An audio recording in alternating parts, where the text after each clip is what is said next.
Early exchange, shaping policy, advancing development. All right, now let's get into some technology matters that has to do with finance too. And that is the use of blockchain technology for fiscal functions or fiscal purposes. Now, I mentioned before we went in that break that some countries are beginning to use blockchain technology for fiscal transparency due to the nature of the technology itself. One country in Africa that has adopted that is Guinea-Bissau. Looking at blockchain technology, what it entails and what it can do in terms of financial management.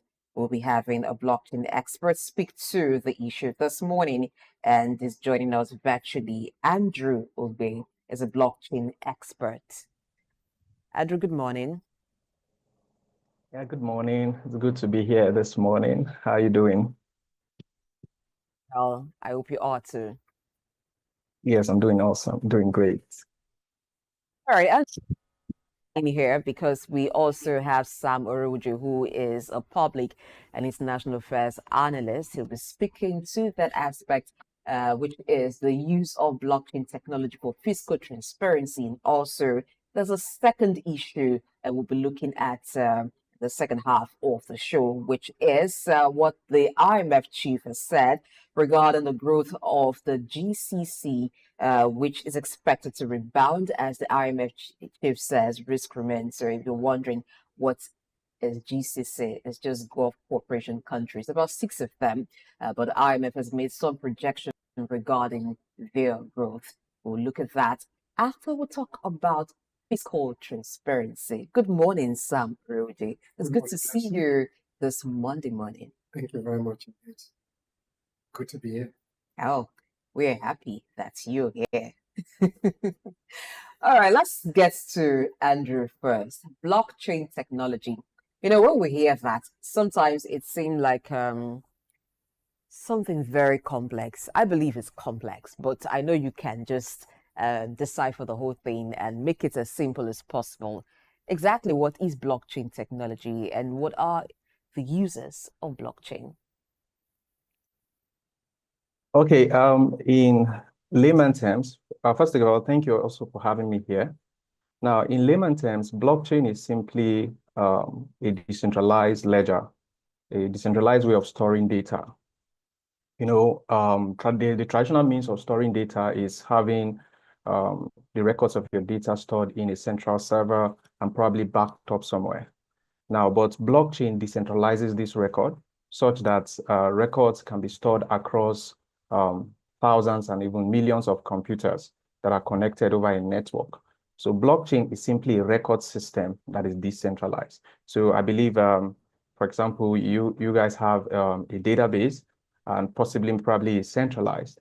Now, but with blockchain, you can decentralize such records. So any place where records have been stored, any form of record can be stored on the blockchain, records of supply chain, financial records, medical records, what have you. Any form of record can be stored on the blockchain. So the blockchain is simply a record system that is fully decentralized. And by being decentralized, it makes it transparent and immutable. All right, Andrew, glad to have you join us once again now for this conversation. You are the tech expert here, so it's good you've provided that introduction and background to the conversation. But Guinea-Bissau is making history as one of the first West African countries to introduce these tailored towards maintaining fiscal transparency. I'd like you to shed light on why do you think this is not largely embraced the way it ought to, if we're recording a few African countries embracing this technology, and how can these be tailored towards achieving transparency in civil service, in issues related to wages, which is what this country has done in recent times? How can that be something that can be largely embraced as far as African nations are concerned? Okay, thank you for that question. First of all, we need to understand that this is an emerging technology, so adoption will grow over time. So it's not going to be rocket science because it's an emerging technology. But it's actually a commendable thing that Guinea-Bissau have done, right? Setting the pace for other African countries to follow. Now, blockchain, because of its unique way of storing data, guarantees transparency and immutability, such that data that are stored on the blockchain cannot be tampered with. Now, we are going to see, because of the demand on governance for transparency and a more transparent government that people demand, we're going to see governments of several other nations begin to look in this direction. And that is what we have consistently encouraged. But, you know, because blockchain takes away some level of central power, it's not going to come very easy. It's not going to come very cheap. It's going to come as a result of a lot of public education on what this technology, the potential of this technology, because some people still associate blockchain with scam and blockchain with only cryptocurrencies. But blockchain is beyond that. Blockchain has application in various industries. Blockchain can be applied in supply chain. In fact, one of the very important areas that blockchain can be applied is in election records, right? If we have blockchain being applied in our elections, we will have greater transparency and efficiency of data, and we won't have issues of electoral malpractices and the rest, because that data on the blockchain cannot be tampered with. Data on the blockchain are public, and everybody can view the data that are being recorded on the blockchain. Other areas that this, like Guinea-Bissau has shown, is in the area of their wage bill management, which is one of the areas many countries struggle with because of corruption. And we saw that in the report that their wage bill, which used to take over about 84% of their tax revenue, was drastically reduced to about 50% right now. Now that shows you how important blockchain can be. And blockchain can also enhance and simplify auditing process. Auditing process can be simplified as a result of blockchain. And that is what Guinea-Bissau is going to be experiencing right now. A lot of money is being spent to audit reports in the traditional way. But with blockchain, all these costs can be cut down. And imagine the over 34% that have been saved as a result of this application in Guinea-Bissau can now be plunged into other areas of their economy in developing their education, their healthcare, and all other sectors that need fund. And I think this is a commendable step that the Guinea-Bissau government, in conjunction with IMF, has taken. And we hope to see it more in other countries. Thank you very much. All right, Sam Uju, let's look at Guinea-Bissau's move to ensure fiscal transparency. So before the adoption of blockchain technology in Guinea-Bissau, now it was revealed that as of 2020, when the project was first designed, 84% of the state's tax revenue went toward paying public employees in Guinea-Bissau. Now that has dropped to 50% because Guinea-Bissau aims to use blockchain to actually do a lot of things, not just for tracing what is being spent, even for ghost workers and so many other aspects of governance. What do you think about what Guinea-Bissau is doing vis-a-vis the complaint of African countries in terms of prudent financial management? I think with the introduction of blockchain technology in terms of public administration in Guinea-Bissau, which began 2020, and if you look at the benchmark results that were just released from the IMF, who is an enabler of that project, it shows that there's a high level of transparency in the deployment of that technology, particularly in terms of the payroll, which has been able to save about 34% of what was used in terms of managing payrolls and wages within the system. Therefore, if you look at the concept of open governance, open democracy, I think this is the right way to go, using data as a means of projecting transparency in government. And I'm sure this hasn't taken firm root in West Africa. IMF, as the enabler, I'm sure they're going to sell this package to some other African country that can use that initiative in terms of open governance, open democracy, in enhancing transparency in terms of wage administration and how monies are spent in the public sector. And I think it's welcoming, and I think it's a good initiative by the government of Guinea-Bissau in terms of fiscal responsibility, fiscal transparency, fiscal accountability, which on the long run will benefit the citizens, where money is saved from some other department where blockchain technology is used to see how you can control the management of wages, administration, and some order within the ecosystem of providing fiscal responsibility. All right, let me bring in Andrew here now.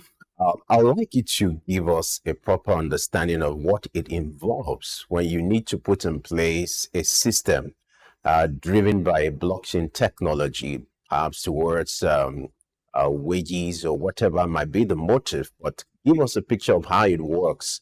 And then, do you foresee any level of resistance if this is going to be adopted in other nations? In terms of infrastructure, what are some of the things that need to be put in place? How expensive or affordable it is when it comes to the adoption of a system driven by blockchain technology? Okay. One of the major resistance that nations will face, and I think even Guinea-Bissau has faced, is in the area of technical expertise, having people who can develop this technology, trustworthy people can develop this technology. Because if even though blockchain is secured, it's a secured way of storing data, if not done properly, right, we have seen that corruptions can also be done using blockchain technology. So, but one of the areas governments need to focus on is in the area of what? Technical expertise, getting the right people to get these things done. And I think the private sector is doing a whole lot. There are a lot of, speaking for example, like in Nigeria, now there are a whole lot of experts in Nigeria who understand this game and are able to use it to deploy it into several sectors of our economy. So one of the key areas is in the area of technical expertise. Another area would be in government acceptance. You know, there's always a resistance to change anytime something new is coming. And we're going to see a lot of government officials resist these things. And that's because the older generation do not understand fully this technology. So because the older generation that are in government may not fully understand this technology, they may not accept or adopt it at first. Right, I was part of a team who wrote to the National Assembly, for example, in Nigeria, as to the application of blockchain in our election. But because of we don't have, we are not properly educated on what blockchain is, you see, there will be this resistance upon the first approach. So, but I believe that this is going to improve over time as blockchain education improves. Another thing would be in the education, blockchain education in mainstream. So we need to see blockchain education and blockchain awareness being carried out more so that people will be more aware of the importance and the value of blockchain technology. So I think these are just the key areas where we see some resistance right now. While you were speaking earlier, you mentioned that blockchain can be used negatively. What are the areas that blockchain can be used negatively? And do we need a sort of regulatory framework for blockchain to work in Nigeria? In Guinea-Bissau, we've seen the progress they've made with blockchain. In Nigeria, there's still a struggle transiting to e-governance. So what should be in place first before adopting blockchain for governance? Okay, you see, when it comes to, because blockchain records are immutable. So any record that you store on blockchain cannot be changed. So it means if from the foundation we don't get it right, it means records are already wrong. And if you don't get the right people in place for this technology to be adopted, for this technology to be implemented, things are already going to go wrong. So even on records being correctly wrong, what would that mean, and what will be the implications? Okay, if data integrity is already tampered with, then there is no transparency. If data integrity is already tampered with from the beginning, then there's no transparency. I just wanted you to clear that. You could continue on the things that should be on ground first before the adoption of blockchain technology for fiscal transparency and other aspects that blockchain could be used for development. Regulatory framework. Okay. Okay, one of the regulatory, I think governments, even though blockchain is decentralized, then there needs to be regulatory framework that protects citizens as against the harmful use of blockchain technology, so that blockchain technology actually reaches its full potential and its full capacity. So they needs to, government needs to put a regulatory framework so that individuals do not manipulate the system.